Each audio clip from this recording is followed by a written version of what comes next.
છે કે એ જ્યારે જગતના જીવોના દુઃખો અને સંસારના પ્રવાહમાં તણાતા હોય, તમે જોયા હોય કોઈને, કોઈ નદીના પ્રવાહમાં તણાતું હોય, ગોથા ખાતું જાતું હોય પાણીમાં, અને એની પરિસ્થિતિ જ્યારે કિનારા ઉપર ઊભો હોય ત્યારે એને ખબર પડે એની પરિસ્થિતિ કેવી છે. પરંતુ તરતા ના આવડતો એ બિચારો હિંમત ન કરી શકે કે આપણી પણ આ છે. પરંતુ તરીને જે બહાર નીકળ્યા છે, તરીને જે પાર ગયા છે, એની કરુણા હોય છે. ને જેને તરતા આવડે છે એ પડે, તરતા આવડતું હોય એ પડે. આ મહાપુરુષોને બધાને તરતા આવડે. તારણ તરણ શબ્દનો પ્રયોગ થાય એવા મહાપુરુષોને માટે જે તરતા આવડતું હોય ને બીજાને તારી શકે એવા સંતોને તરણ તારણ કહેવાય છે. ભગવાન પણ તરણ તારણ છે, સંતો પણ તરણ તારણ છે. એકલો પોતે તરી શકતો હોય પણ બીજાને તારી ન શકતો હોય. ઘણા એવા હોય છે કે એકલો તરી શકે, બીજાને ન તારી શકે. અહીં તારણ તરણની વાત આવે છે. એને એક કરુણા ઉભરાઈ જાય. એમ તો કહી શકીશ મારા જીવનના 4 આદર્શ.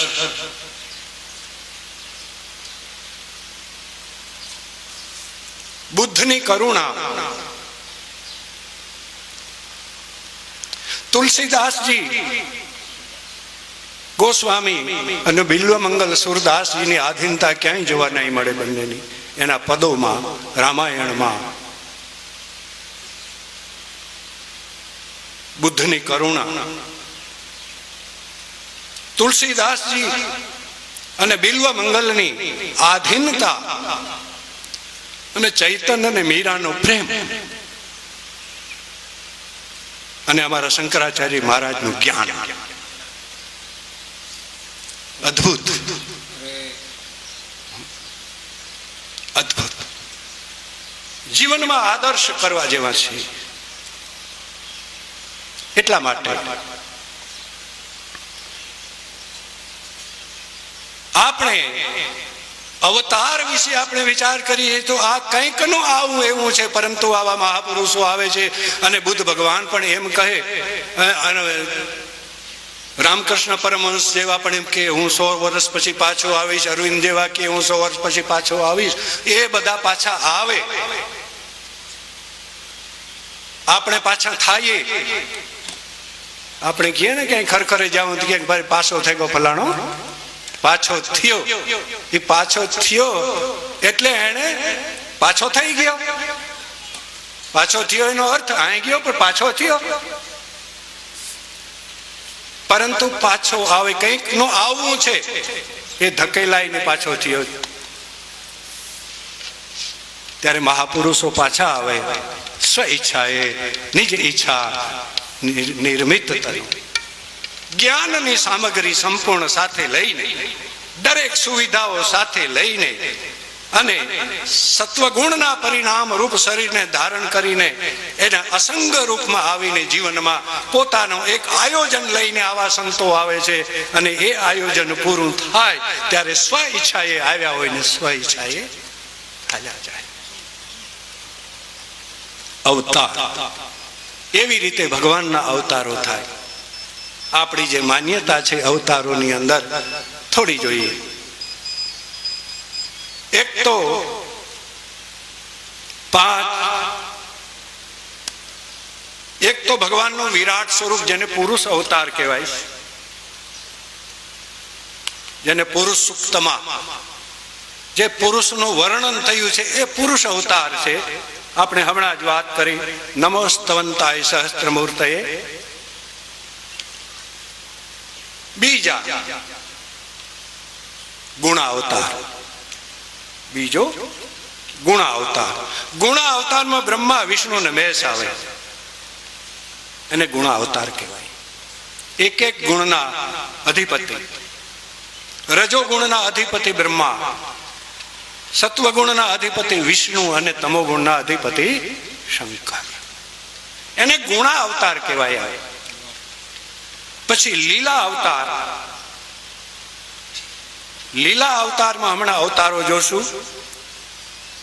એની અંદર ચોથો કલા અવતાર અને પાંચમો મન્વંતર અવતાર. વધારે વર્ણન ન કરવું હોય તો આ 5 અવતારોની અંદર સારા એ બ્રહ્માંડમાં જેટલું જેવું જે છે એ બધાનો આ 5માં સમાવેશ થઈ જાય છે. તો આપણે અવતાર વિશે કૌમાર સર્ગ, એ પછી બીજો વરાહ, એ પછી ત્રીજો નારદ, ચોથો નર નારાયણ, 5મા ભગવાન કપિલ, 6ઠા ભગવાન દત્તાત્રેય અને 7મા યજ્ઞ ભગવાન, 8મા ઋષભ, 9મા પૃથુ અને 10મો મત્સ્ય અવતાર, 11મો કચ્છપ, 3 જ સમુદ્ર મંથન વખતે, 12મો ધન્વંતરી, 13મો મોહિની રૂપ ધારણ કર્યું, 14મો નૃસિંહ, 15મો વામન ભગવાન, 16મા પરશુરામજી, 17મા શ્રી વ્યાસ ભગવાન, 18મા ભગવાન રામચંદ્રજી, 19 ને 20 બલરામ ને શ્રી કૃષ્ણ, અને 21 અને 22 ની અંદર બુદ્ધ ભગવાન ની પણ ગણના છે અમારે અવતારમાં, અને 22માં કલ્કી. એમાં 2 મેળવી દઈએ, હંસ ને હયગ્રીવ, 24 થયા. 24 અવતારોની ગણના, અને એ અવતારોનું વર્ણન સુતજીએ સોનકાદી ઋષિઓ પાસે કર્યું. એમાં આપણે જોઈ ગયા પુરુષ અવતાર, પછી ગુણા અવતારમાં 3 ગુણ, કલા અવતારની અંદર શ્રી કૃષ્ણ, લીલા અવતારની અંદર શ્રી કૃષ્ણ અને બલરામને બાદ કરીએ તો 22 છે એ લીલા અવતાર, અને કૃષ્ણ અને બલરામ કલા અવતાર, અને મનવંતરા અવતાર 14 મનો થયા. એ અવતારોની વાત કહી સુતજીએ સોનકાદી ઋષિઓ પાસે. હવે કથામાં આગળ વધીએ, કારણ કે જે કથાની જેણે રચના કરી, પછી એ કથા જેણે ભણાવી, તો એને ન જાણીએ ત્યાં સુધી કથાનું નકામ. શ્રીમદ ભાગવતની રચના, વ્યાસનો અસંતોષ. શ્રી કૃષ્ણ દ્વૈપાયન વ્યાસ પોતાના સામ્ય આશ્રમની અંદર પોતે બેઠા હતા, જ્યાં આશ્રમની અંદર બદ્રીવન કહેવાય છે, બોરડીઓનું વન. બદ્રી એટલે બોરડી, બેર બોર ખાય. બોર ન હોય તો બોરડીના પાંદડા ખાઈ લે, નદીમાંથી જલ પીવાય.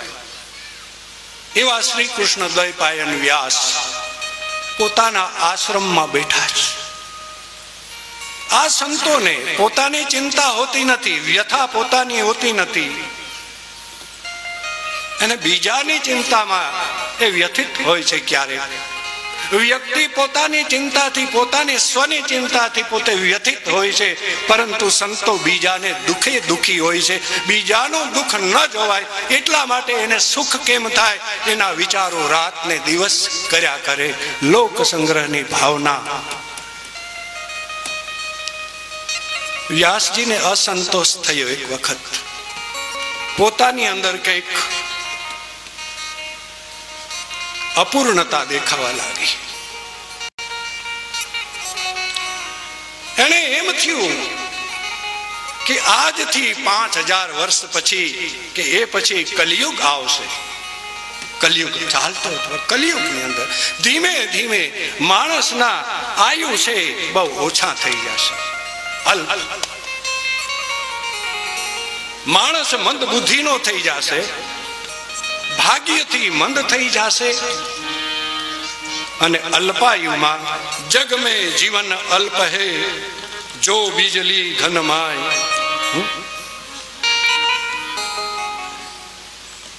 વીજળીના ચમકારા જેવું જીવન. આવા અલ્પ જીવનની અંદર માણસને શું કરવું? આયોજનો તો ઘણા હોય છે અમારા. ઠીક, ભગવાન પરબ્રહ્મ પરમાત્માએ કોઈ એવી અમારી આયુનો નિશ્ચય કરેલો હોત કે તું આટલા વર્ષ તારે જીવવાનું છે, તો કંઈક આયોજનના વિભાગ કરી આટલા વર્ષ આ કરવું, આટલા વર્ષ આ કરવું, આટલા વર્ષ આ કરવું, છતાંય અમે આયોજન તો ઘડતા હોઈએ છીએ. એને વિચાર કર્યો એ જગતના જીવોનું કલ્યાણ કઈ રીતે થાય, એનું શ્રેય કઈ રીતે થાય, ને અલ્પ સમયની અંદર. વળી પાછો એ બધાય કોઈ સંન્યાસીઓ થવાના નથી, બધા કોઈ બ્રહ્મચારીઓ થવાના નથી, પરંતુ પોતાના ઘરમાં રહીને ભગવાનનું ભજન કરી શકે, ભગવાનનું સ્મરણ ચિંતન કરી શકે, આવી કોઈ સુવિધા હોય. વ્યાસજી વિચાર કરવા લાગ્યા. માણસ પોતે કર્મ કરીને દુખી થાય છે. કર્મ કરવામાં જ્યારે માણસ વિવેકને ખોય છે, ક્યું કર્મ સારું છે, ક્યું કર્મ ખરાબ છે, ક્યું પાપ છે, ક્યું પુણ્ય છે, એ કર્મનો જ્યારે વિવેક ચૂકે છે અને આંધળી આંખે અંધપણે જ્યારે એ કર્મ કરવા લાગે છે, ત્યારે કર્મનો જથ્થો બહુ એકઠો થઈ જાય છે અને એનું પરિણામ જ્યારે સામે આવે છે ત્યારે બહુ રડે છે, બહુ દુઃખી થાય છે. એટલા માટે મેં હમણાં જ વાત કરી હતી કે કૃતાકારિતા અનુમોદિતા લોભ ક્રોધ મોહ પૂર્વકા મંદ મધ્ય અધિમાત્રા દુઃખ અજ્ઞાન અનંત ફલા ઇતિ પ્રતિકક્ષ ભાવના. માણસ પાપ કર્મ પણ કરે છે, પોતે કરે છે, બીજા પાસે કરાવે છે, અને કોઈ કરીને આવ્યો તો એનો ટેકો આપે છે, માથું